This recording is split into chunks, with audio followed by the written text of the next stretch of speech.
नमस्कार, ABP news पर हाजिर हूं मैं रुमाना इसार खान। 2024 लोकसभा चुनाव के लिए तारीखों का ऐलान होने वाला है और हर बार की तरह चुनावी माहौल में हम लेकर आ गए हैं आपका पसंदीदा शो घोषणा पत्र, जहां नेता आते हैं इस मंच पर और नेताओं के वादे, दावे, इरादे समझने, जानने, परखने का मौका एबीपी न्यूज आपको देता है। और आज घोषणा पत्र में हमारे साथ बेहद खास मेहमान हैं। जोरदार तालियों के साथ जरा स्वागत हो जाए। बासरी स्वराज हमारे साथ मौजूद हैं, बीजेपी का युवा चेहरा हैं, एक प्रखर वक्ता हैं और बीजेपी की कैंडिडेट नई दिल्ली लोकसभा सीट से। बासुरी, बहुत स्वागत आपका। सबसे पहले तो ये बताइए कि इलेक्टोरल पॉलिटिक्स में ये डेब्यू, वो भी लोकसभा चुनाव में, एक ऐसी सीट जहां पर लालकृष्ण आडवाणी से लेकर अटल बिहारी वाजपेयी जी तक सब जीत दर्ज कर चुके हैं, तो इस हाई प्रोफाइल सीट से इलेक्टोरल डेब्यू जो करने जा रही हैं आप, नर्वसनेस ज्यादा, एक्साइटमेंट ज्यादा? आदेश आया, उसका अनुसरण कर रही हूं। जब आप मतदाता के समक्ष जाते हैं तो कोई भी सीट वीवीआईपी या वीआईपी नहीं होती, सभी देवतुल्य मतदाता हैं और आप करदबद्ध प्रार्थना करके ही उन सबके समक्ष जाते हैं। सामने जो इस बार चुनौती है आपके, जो आपके विरोधी हैं वो एकजुट हो गए हैं जी। कांग्रेस और आम आदमी पार्टी गठबंधन में आ गई है, तो बावजूद इसके आपको लग रहा है कि चुनौती नहीं होगी नई दिल्ली सीट? जी नहीं, बिल्कुल भी नहीं, क्योंकि उनका गठबंधन जो है वो स्वार्थ पे आधारित है और जब किसी भी गठबंधन की धुरी स्वार्थ होता है तो राष्ट्र हित और राजधर्म दोनों की बलि चढ़ती है।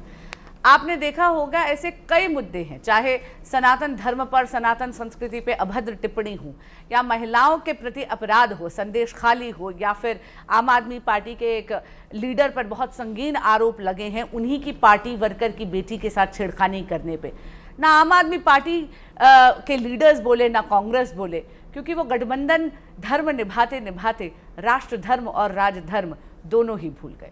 तो आपको क्या लगता है आपका रास्ता ज्यादा आसान किस बात से हो रहा है? मतलब क्योंकि विपक्ष जो है वो खुद ही आपने उसकी इतनी खामियां गिना दी, विपक्ष को ही आप किसी गिनती में नहीं रख रही हैं, या फिर जो पहले आपने कहा था कि साहब मोदी की गारंटी, मतलब गारंटी की गारंटी?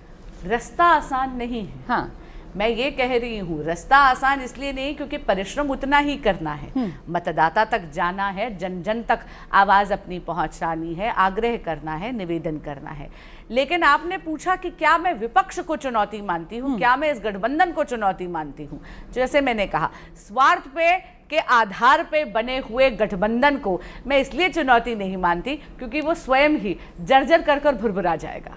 एक परसेप्शन ये बना, जिस तरीके से नई दिल्ली सीट, जहां से 2 बार की सिटिंग एमपी, मंत्री भी मीनाक्षी लेखी, उनकी जगह इस बार बीजेपी ने आपका चेहरा आगे किया, कि शायद जो जनता, जनार्दन जिसकी आप बात कर रही हैं, उसमें कुछ नाराजगी है, कुछ रिजेंटमेंट है, इसलिए फेस बदला गया। नहीं, बिल्कुल भी। तो आपको क्या लगता है आपको क्यों चुना, वो भी इस हाई प्रोफाइल सीट से? इसमें 2 सवाल हैं। तो पहले का तो जवाब ये है कि बिल्कुल भी जनता रुष्ट नहीं है। हम एक अनुशासन से बंधी हुई कार्डर बेस्ड पार्टी हैं। हमारे यहाँ पद नहीं होते, दायित्व होते हैं। जब तक आपको एक दायित्व दिया जाता है आप उसको पूरी कर्तव्य निष्ठा से निभाते हैं। यदि वो दायित्व किसी नए को सौंप दिया जाता है तो आप उंगली पकड़कर उसका मार्गदर्शन कर ये देखते हैं कि वो नया उस दायित्व को पूरी निष्ठा से निभा पाए। और मैं जानती हूँ कि मीनाक्षी दीदी का मुझे आशीर्वाद और मार्गदर्शन दोनों हैं।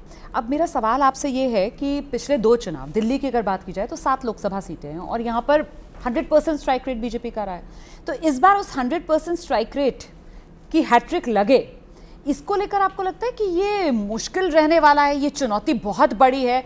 देखिए, मुझे लगता है कि इस बार भी दिल्ली की जनता 7 सीटें भाजपा की झोली में जरूर देगी। कोई फटीग फैक्टर नहीं होगा? कोई फटीग फैक्टर इसलिए नहीं होगा क्योंकि अगर आप 10 साल का रिपोर्ट कार्ड देखें तो मोदी सरकार ने एक अनप्रेसिडेंटेड लेवल पर विकास का कार्य करा है। जितने भी भाजपा के मैनिफेस्टो में वादे किए थे उन सब की पूर्ति हुई है। ठीक है। चाहे वो धारा 370 हटाना हुआ, चाहे वो नारी शक्ति वंदन अधिनियम लाना हुआ, जैसे 33% रिजर्वेशन मातृशक्ति को मिला विधानसभा और पार्लियामेंट में, चाहे वो एक भव्य राम मंदिर का निर्माण था, तो जो कहा वो किया। वो 2 मुद्दे पार्टी के, जिसको लेकर परिवारवाद का मुद्दा और भ्रष्टाचार का मुद्दा बीजेपी और प्रधानमंत्री नरेंद्र मोदी विरोधियों को घेरते हैं, तो पहले परिवारवाद की बात कर लेते हैं। सबसे बड़ी घेराबंदी पार्टी की आपको लेकर इसी बात पर की जा रही है कि साहब परिवारवाद को बढ़ावा दे रही है, सुषमा स्वराज की बेटी है, उनको टिकट दे दिया।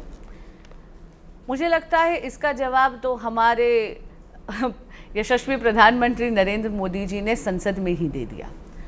क्योंकि मेरी माता राजनीति में थी, इसका अर्थ ये नहीं है कि राजनीति मेरे लिए निषेध है। आप यदि राजनीति में आकर परिश्रम करते हैं, मेहनत करते हैं और जनता आपको स्वीकार करती है, तो बिल्कुल आपको चुनाव लड़ने का, चुनाव जीतने का और जनसेवा करने का अधिकार है। लेकिन हाँ, जब मोदी जी बात करते हैं परिवारवाद की, तो इसका अर्थ है कि ये जो है ना कि आते ही आप सीधा प्राइम मिनिस्टर की पद के दावेदार हो गए, कि जो टॉप पोस्ट है वो केवल एक परिवार में ही सीमित रह जाएगी। मुख्यमंत्री बनेंगे तो केवल एक पर्टिकुलर परिवार के लोग बनेंगे, उसके खिलाफ है। मैं आपसे बात कर रही हूँ ना बांसुरी, मतलब मुझे रह कर जहन में सुषमा जी का चेहरा, यहाँ हमने वो तस्वीरें भी लगाई हैं, मतलब बिल्कुल माँ की परछाई जिसे कहते हैं ना, एक हम लोग कहते हैं कि बेटी जो है वो माँ की परछाई है। अब ये माँ की परछाई होना और सुषमा जी जैसी माँ, इतनी प्रखर वक्ता, मतलब राजनीति में एक महिला होते हुए उन्होंने जो मकाम हासिल किया वो करोड़ों लोगों के लिए एक इंस्पिरेशन बनी। और इसमें जब आपकी तुलना की जाती है सुषमा जी से, तो फिर लगता है कि अरे बड़ी जिम्मेदारी आ गई कंधों पर। मैं आपको सच बताऊं, हाँ, मैं अपनी माँ के संस्कारों का सार हूँ। मेरे व्यक्तित्व को गढ़ने में मेरी माँ की एक शिल्पकार की भूमिका रही है। But my mother invested a lot of her self in me. I don't want to be a cheap imitation of Sushma Swaraj. I want to be the best version of Basuri Swaraj. मैं दूसरे आरोप पर आती हूँ जो आपके जरिए आपकी पार्टी पर लगाया जा रहा है, और वो भ्रष्टाचार। आपके सामने नई दिल्ली सीट से आम आदमी पार्टी के उम्मीदवार हैं सोमनाथ भारती, और वो बड़ा खुलकर कह रहे हैं कि साहब वो देश के गद्दार ललित मोदी, उनको भगाने का काम आपने किया। आप शायद उनकी वकील थी, उसी संदर्भ में वो अटैक कर रहे हैं। सोमनाथ भारती जी स्वयं एक वकील हैं। मुझे लग रहा था कि पूरी रिसर्च के साथ आएंगे, फाइल पढ़कर आएंगे, लेकिन उन्होंने बड़ी चलंतरू प्रेस कॉन्फ्रेंस करी, उन्होंने पूरे तथ्य नहीं देखे। मेरे जो सीनियर थे वो थे ललित मोदी जी के वकील, मैं उस केस में 9वें नंबर की जूनियर थी। पर आपके माध्यम से एक आग्रह ज़रूर करूंगी सोमनाथ भारती जी से कि आप 12 अगस्त 2015 का माँ का भाषण जो उन्होंने संसद में जब 8 साल पहले ये विषय उठाया था, वो एक बार देख लीजिएगा, आपका थोड़ा ज्ञानवर्धन हो जाएगा। मुझे बताइए आपने तैयारी क्या की है? मतलब आप विपक्ष को घेरने के लिए जब चुनाव मैदान में प्रचार के लिए उतरेंगी तो घेराबंदी कैसे करेंगी? मैं आपको सच बताऊं जी, कीचड़ जिसको फैलाना है वो फैलाए, मैं केवल कमल खिलाऊंगी। चलिए कुछ सवाल लेते हैं, हमारे साथ वरिष्ठ पत्रकार भी यहाँ पर मौजूद हैं। रामकृपाल सर से शुरुआत करते हैं। सर, आपका सवाल। मेरा सवाल राजनीतिक नहीं है, मेरा तो एक ही है कि मैं आपको जब से सुन रहा हूँ, ये जो आप इतना अच्छी हिंदी बोल रही हैं, क्या इसमें भी सुषमा जी का बहुत बड़ा योगदान रहा है? जी बिल्कुल, जी बिल्कुल, क्योंकि घर में रूल था। जी, घर में रूल था कि माँ से आप केवल हिंदी में बात करेंगे और आपको अपभ्रंश किसी भी प्रकार का इस्तेमाल करना अलाउड नहीं था। राकेश शुक्ला जी। जी नमस्कार। मैं थोड़ा सा पीछे चलूँगा, क्योंकि कई बार सुषमा जी का जिक्र आया और देश की राजनीति में सुषमा जी अविस्मरणीय रही हैं और आगे भी उनको स्मरण रखा जाएगा। धन्यवाद। क्या आपको नहीं लगता कि 2019 में सुषमा जी एक फ़ोन की प्रतीक्षा कर रही थी चुनाव के बाद, अब वो फ़ोन उनको नहीं आया मंत्री बनाए जाने को लेकर, वो उनके लिए बड़ा कष्टकारी था? आपके सवाल के लिए मैं आभार करती हूँ, क्योंकि मैं जानती हूँ कि लोग काफ़ी अटखेलियाँ लगाते हैं। इन सब अटकलों के बीच में कहीं ना कहीं सत्य का बलिदान हो जाता है, इसकी बलि चढ़ जाती है। सच बात ये है कि उनकी रीनल फेलियर के बाद जब उनकी सर्जरी हो गई तो हमें उनको इन्फेक्शन से बचा के रखना था। वो बहुत ज़्यादा इलेक्टोरल पॉलिटिक्स के में अपने आप को उतना नहीं झोंक पा रही थी जितना वो इन्वॉल्व पहले थी। उन्होंने स्वयं एक निर्णय लिया कि वो लोकसभा का चुनाव नहीं लड़ेंगी, और इसीलिए मैं आपको आज बता रही हूँ नेशनल टेलीविज़न पे, माँ किसी फ़ोन कॉल की प्रतीक्षा नहीं कर रही थी। वो सिर्फ तैयार हो रही थी जाकर ओथ सेरेमनी जो होने वाली थी वहाँ पर जाकर अपने बाकी कॉलीग्स को चेयर करने के लिए। क्योंकि आप दिल्ली की जो एक सीट से चुनाव लड़ रही हैं, उस सीट लोकसभा सीट से जहां की एक विधानसभा सीट से दिल्ली के मुख्यमंत्री अरविंद केजरीवाल भी चुन करके आते हैं, और वो तो आरोप लगा रहे हैं कि आप लोग उनको, यानी कि बीजेपी ईडी और सीबीआई का इस्तेमाल करके उनको जेल के पीछे भिजवाना चाहती है जिससे कि वो चुनाव में प्रचार ना कर सकें। इतना ज़्यादा खौफ है अरविंद केजरीवाल का क्या? देखिए ऐसा, ये जो ज्योतिष विद्या का ज्ञान है ये केवल आम आदमी पार्टी को है। वो ही है जो हर बार बोल देते हैं कि अब माननीय मुख्यमंत्री जेल जा रहे हैं, अब माननीय मुख्यमंत्री जेल जा रहे हैं। मैंने कहा ना, केवल इस बात से शायद वही अवगत है। मैं ईडी की प्रवक्ता नहीं हूं, मैं भारतीय जनता पार्टी की उम्मीदवार हूं, लेकिन एक भूमिका मेरी और है। मैं नई दिल्ली की निवासी हूं, खासकर कि उनकी विधानसभा की वोटर हूं, तो अपने जीते हुए विधायक से पूछना चाहूंगी, कभी आपको कॉन्स्टिट्यूंसी में देखा नहीं? ये बताइए मुझे, आप जहाँ से चुनाव लड़ेंगी वहाँ पर इतने बड़े बड़े वोटर्स भी हैं, मतलब आम लोग भी हैं और थोड़े ख़ास लोग भी हैं। दिल्ली के मुख्यमंत्री की अभी अंकित बात कर रहे थे और गांधी परिवार के लोगों का भी वोट वहीं पर पड़ता है। तो कैंपेनिंग करने के लिए सोचा है, कुछ बनाया प्लान, कहाँ कहाँ जाएंगी वोट मांगने के लिए? हर जगह जाऊंगी। अच्छा, हर जगह जाऊंगी। केजरीवाल जी के यहाँ भी? बिल्कुल। देखिए ऐसा है, प्रत्याशी हूँ, प्रत्याशी धर्म तो निभाऊंगी, देना ना देना उनके अधिकार क्षेत्र में है, पर मांगना तो मेरे अधिकार क्षेत्र में, पूरा धर्म निभाऊंगी। तो अपॉइंटमेंट के लिए अप्लाई कर दिया है? केजरीवाल जी से मुलाकात करेंगी? एक बार नोटिफिकेशन तो होने दीजिए। फिर सोनिया गांधी के यहाँ भी जाएंगी? बिल्कुल, क्यों नहीं, सबके यहाँ जाएंगी। पर मुझे पता नहीं उनका वोट यहाँ पे रजिस्टर्ड है या नहीं। नहीं, यही है, यहीं पर नजर आती है, यहीं पर है, नहीं रहती यहाँ है, लेकिन हो सकता है वोट भी यहीं डालती हैं। चलिए, अच्छा, अच्छा आपने बता दिया, आप तो जरूर जाऊंगी। क्या बात है, देखिए मैंने आपको और जानकारी दी है। हाँ, अब अभिषेक उपाध्याय। बांसुरी, अभी आप जब रोमाना को जवाब दे रही थी, आपने एक बड़ी बात अपनी पॉलिटिक्स के बारे में कही कि आप नकारात्मक राजनीति नहीं करेंगी, आप व्यक्तिगत आक्षेप नहीं करती हैं। हालांकि आपने सोमनाथ भारती के सिलसिले में की, लेकिन मैं बिटवीन द लाइन से अगर पढ़ूं तो शायद आप यही बात प्रवेश शर्मा जिनका टिकट कटा है, रमेश विदोड़ी जिनका कटा है, मीनाक्षी लेखी जिनका कटा है, आप उनके लिए भी कर रही थी। क्योंकि प्रवेश शर्मा का एक तबके के बारे में जो बातें करना लगातार चर्चा में रहा, रमेश विदोड़ी का संसद में बोलना, मीनाक्षी लेखी का मावाली कह देना, किसानों के बाद में माफ़ी मांगना, तो ये आप क्या कह रही हैं कि मैं प्रवेश शर्मा नहीं बनना चाहूँगी, मैं रमेश विदोड़ी नहीं बनना चाहूँगी, मैं मीनाक्षी लेखी नहीं बनना चाहूँगी, मैं उनसे हट के राजनीति करूँगी, क्या ये मैसेज है आपका? जी कतई नहीं। आपको ऐसा क्यों लगता है कि इन सब हमारे भारतीय जनता पार्टी के कार्यकर्ताओं के राजनीतिक जीवन पर पटाक्षेप हो गया है? आपको कैसे पता कि पार्टी ने कोई और अहम बड़ी दूसरी भूमिका नहीं सोच रखी? देखिए ऐसा है, की बात कर रहा हूं बांसुरी, टिकट कटा ये एक फैक्ट है और उनके बयान चर्चा में ये भी फैक्ट है, और आप उससे हट करके बात कर रही हैं। टिकट कटने की बात नहीं है। आप ऐसे बिहेव कर रहे हैं, आप ऐसे बोल रहे हैं जैसे कोई मठाधीश बना बैठा है। मैं आपको अभी बता रही हूँ, कोई गारंटी नहीं है कि अगर मैं जीत के आऊं तो 5 साल बाद ये टिकट मेरी है। ये अहम भारतीय जनता पार्टी के किसी कार्यकर्ता में नहीं है। चुनाव के अंदर आपकी तरफ से जो आम आदमी पार्टी की घेराबंदी की जाएगी वो भ्रष्टाचार का मुद्दा है, लेकिन इसकी काट तो उनके पास पहले ही तैयार है। वो तो कह रहे हैं बदले की राजनीति कर रहे हैं, इन्होंने अपनी सारी केंद्रीय एजेंसियों को हमारे पीछे छोड़ रखा है। रोमाना जी, हाँ ठीक है, उनको भाजपा पे विश्वास नहीं है, इस देश की कचहरी पे विश्वास है कि नहीं? अरे भाई, इस देश के ट्रायल कोर्ट, हाई कोर्ट और सुप्रीम कोर्ट ने बार बार ये पाया है कि प्राइमा फेसी एविडेंस एस्टैब्लिश हो गई है आम आदमी पार्टी के लीडर्स के खिलाफ शराब घोटाले में। मनीष सिसोदिया जी की बेल 7 बार रिजेक्ट हुई है, संजय सिंह जी जेल में हैं, सत्येंद्र जैन जी बाहर केवल मेडिकल बेल पर है, वरना मेरिट्स पे नहीं। तो मुझे आप ये बताइए, ईडी जो अपनी जांच कर रही है या सीबीआई जो अपनी जांच कर रही है, वो अपना काम कर रही है और कोर्ट में जो उन्होंने सामने तथ्य रखे उनके तहत कर रही है, इसमें भाजपा का क्या रोल है?